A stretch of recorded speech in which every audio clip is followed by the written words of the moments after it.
Hey y'all, good day. No matter where you are, what part of the world, I hope that you are having a good day. Um, so just checking in with my pain level. It's probably at least at a 10 a day. It's in my back, my booty, and my hips. It's nerve pain, so it like radiates. Sometimes it burns, sometimes it tingles, sometimes it's numb. Um, Today it's definitely a radiating pain. Um, I haven't really had any pain medicine in these whole 4 months, so I guess mentally, uh, I don't know. I'm not even gonna say I can deal with it because some days it's not easy.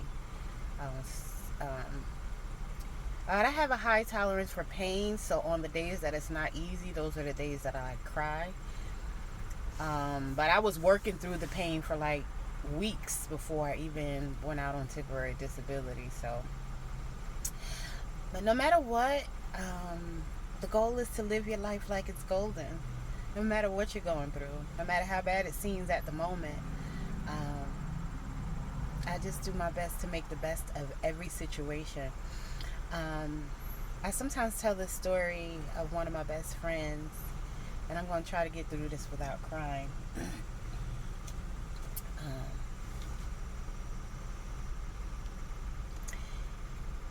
he died May 21st. Thank you. You too. Thank you.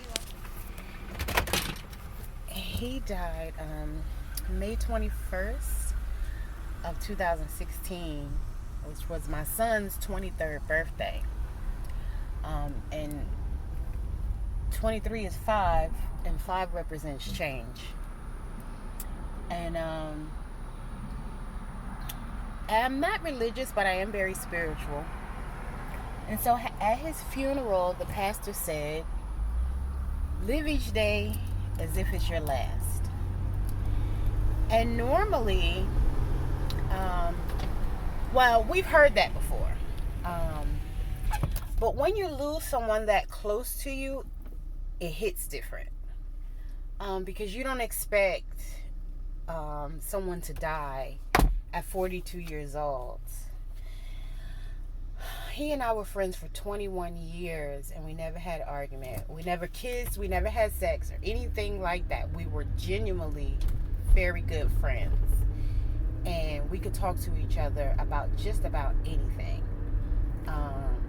And we had a great friendship. And I really, sometimes I wish that he was still here, but at the same time, I know that spiritually, energy is neither created nor destroyed. So I do still talk to him, and spiritually. And so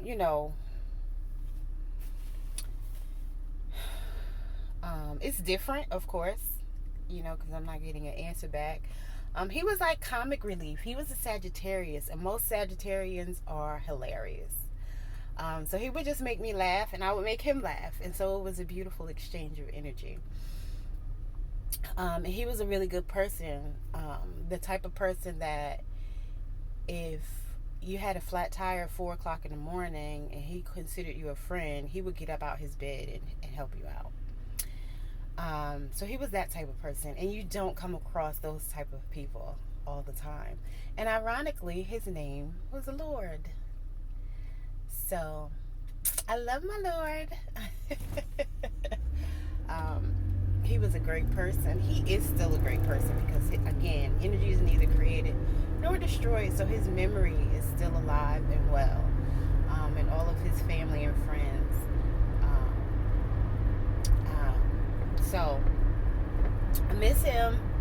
I'm not gonna say I miss him because I still communicate with him, but sometimes I do wish that he was still here in the physical, so that those times when I'm going through something, I would always be able to call him for a good laugh.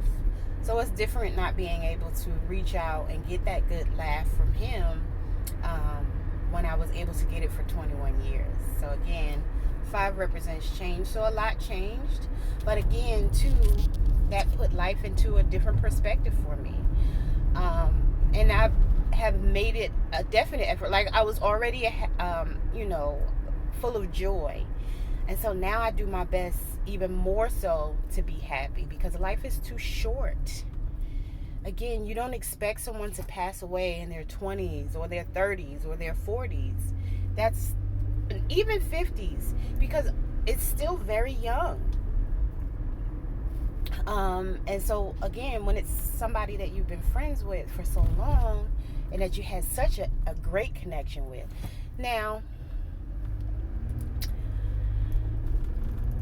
that's not to say that he was perfect, because nobody's perfect, but I accepted him for who he was, the way that he was. And that's the whole thing, and he accepted me as well. And that's the whole thing about people in life. We have to learn to accept people for who they are, the way that they are, without judging or criticizing them, because who are we to judge or criticize? You're no better than anybody else, and I'm no better than anybody else. So for those people who think, well, who does that person think they are? No, who do you think you are? That's the question you should be asking. How dare you judge somebody? Who are you to say that you should have certain things, or that this person doesn't deserve certain things? Who are you? You can't make that assessment. You don't know what people do. You don't know how people live their lives. You can make assumptions, or you can think you know, because the way that you've treated them probably wasn't unfavorable, and they probably responded accordingly. And so instead of taking into consideration, I exhibited unfavorable behavior with this person, so this is why this person may be acting that way. No, we act like the person has no idea. Like, oh, I just did something grimy, but it's okay. That person is never gonna know, or because of my title in that person's life, that person is not gonna think that I did so and so and such and such. But then when that person turns around and does something unfavorable in return, then it's like, getting upset. Now you mad at them because they didn't fall for your foolishness. How does that work? I don't understand.